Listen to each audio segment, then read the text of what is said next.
মাত্র কয়েক বছর আগেও আফগানিস্তানকে খুব একটা গুরুত্ব দিত না বড় দলগুলো, কিন্তু সময় বদলেছে। এখন অস্ট্রেলিয়ার মতো দলও জানে আফগানদের হালকাভাবে নিলে ফলাফল ভয়ঙ্কর হতে পারে। 28 ফেব্রুয়ারি চ্যাম্পিয়ন্স ট্রফির অলিখিত কোয়ার্টার ফাইনালে লাহোরের মুখোমুখি হবে আফগানিস্তান ও অস্ট্রেলিয়া।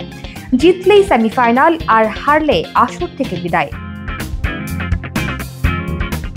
কিন্তু গল্পটা এত সহজ নয়। 3 পয়েন্ট নিয়ে রান রেটের হিসেবে এগিয়ে থাকা দক্ষিণ আফ্রিকার শীর্ষে, সমান পয়েন্ট নিয়েও পিছিয়ে 2 নম্বরে অস্ট্রেলিয়া। আফগানিস্তানের ঝুলিতে 2 পয়েন্ট, তবে রান রেট -0.99, অনেক পিছিয়ে। তাই আজ জিততেই হবে। শুধু জয় নয়, বড় ব্যবধানের জয় দরকার আফগানদের।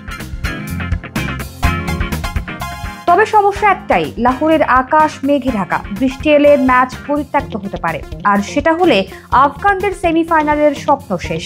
কিন্তু আফগানিস্তান দমে যাওয়ার দল নয়। 2023 সালে বিশ্বকাপে অস্ট্রেলিয়াকে প্রায় হারিয়েই ফেলেছিল তারা, কিন্তু গ্লেন ম্যাক্সওয়েলের অবিশ্বাস্য ডাবল সেঞ্চুরি সেই জয় কেড়ে নেয়। তবে পরে টি-20 বিশ্বকাপে ঠিকই অস্ট্রেলিয়াকে হারিয়ে প্রতিশোধ নিয়েছে আফগানরা। এবারও কি তেমন কিছু হতে যাচ্ছে? কোচ জোনাথন ট্রট আত্মবিশ্বাসী জানিয়েছেন, আগে আমাদের নিয়ে কেউ ভাবতো না, এখন সবাই আমাদের নিয়ে চিন্তা করে। আমরা ভয় পাই না, লড়াই করতে জানি।